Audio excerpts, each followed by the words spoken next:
Hello everybody and welcome to the Tuesday edition of Video Clips. And just a couple of quick announcements. April 8th is our next Intro to Plant-Based Nutrition workshop by teleconference. Very quick 90-minute workshop showing people how to start the diet, shop, cook, prepare food, easy tips on doing it when you're eating out and elsewhere, etc. And once again, April 8th, and then on April 10th, our favorite herbalist, Sabrina Seitz, will be doing a workshop on herbal remedies for seasonal allergies. It is that time, and actually, I'm so excited that it's that time. I'm ready for sunshine and warm and yard work. I never thought I'd look forward to yard work like I do at the end of the winter because I'm just tired of being inside. All right, so today, both articles that I want to cover are concerning women's health.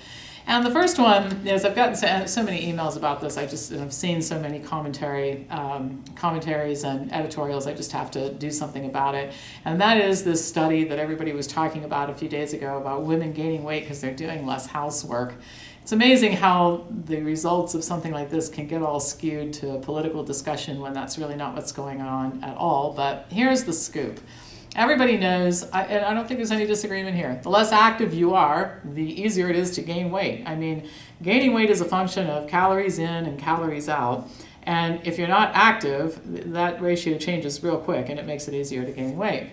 I also don't think that there's much disagreement about the idea that our lifestyles today involve much more sitting and less physical activity than they did many, many years ago. I mean, it was only a few decades ago that our country was an agrarian society.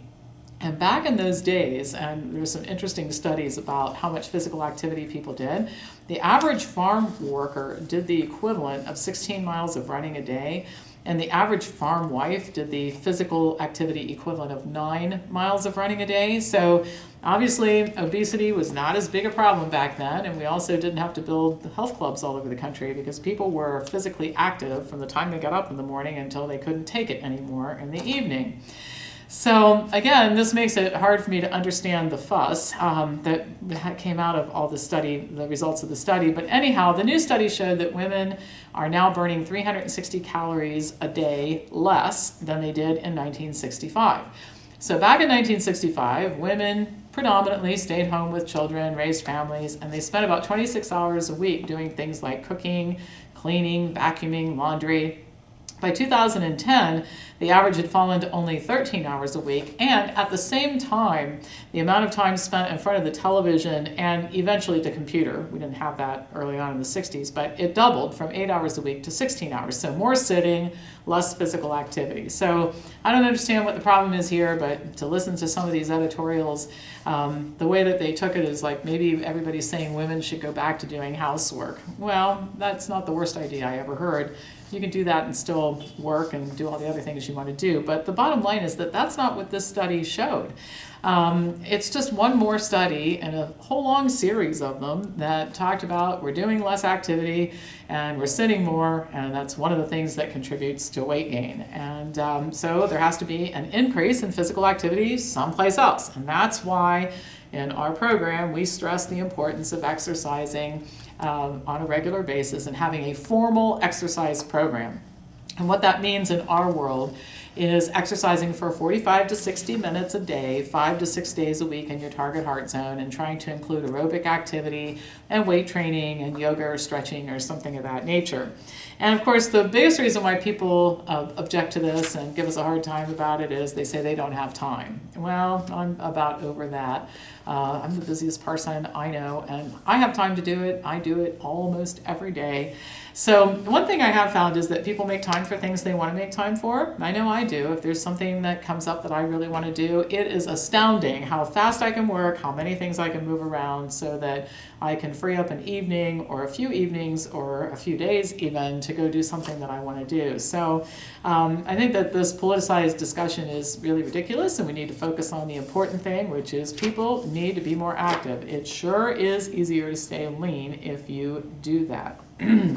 So the next thing I said today was Women's Health Day on Video Clips, and I want to talk about cervical cancer, and I've been talking a lot over the last couple of years about the inadvisability of the Gardasil vaccine. And last week I featured highlights of the CBS interview with the Merck researcher who actually helped to get that vaccine approved, who's now saying girls and their parents should be cautioned about the risks of the vaccine and should be told that the risks of the vaccine may exceed the risks of cervical cancer, particularly since one of the few really valuable screening tools we have is Pap tests, which detect a precondition to cervical cancer called dysplasia when it's very, very treatable and the survival rate is almost 100%. But there's another important issue that I think is not getting enough attention, and that is that cervical cancer or dysplasia, like most cancers or precancerous conditions, is related to diet. The right diet can reduce the risk, and the wrong eating pattern can significantly increase it. And so I have actually 4 studies I want to discuss here. I recently taught a class on women's health, so all this stuff is kind of fresh in my mind, and I thought it'd be a good time to cover it. One study showed that women who eat more fruit, vegetables, and fiber have a 50% decreased risk of developing cervical cancer when compared to the women who eat the least of these nutrients from food. In this study, they measured vitamin A, C, and E, and women who ate the most of those nutrients had much less risk than women who consumed less. Another study looked at intake of vitamin A, riboflavin, vitamin C, and folate from food. It showed a significantly decreased risk of cervical dysplasia. Another study showed that increasing fruit and vegetable consumption reduced the risk of dysplasia, a condition, again, preceding the development of cervical cancer. And of course, fruit and vegetables are great sources of the nutrients that were measured in the other 2 studies too. And this is interesting. Even women who've been diagnosed with cervical dysplasia can consider adopting a wellness forum style diet as a method for treating their dysplasia. Some studies have shown that the progression of abnormal cells can be slowed, or the condition can even be reversed with the right dietary changes. A study in 2010, for example, showed that women who consumed an antioxidant-rich diet, specifically with the inclusion of papaya and oranges, had significant decreases in the risk of dysplasia. So all of this to really conclude that it adds to the body of evidence suggesting that the Gardasil vaccine is a really bad idea.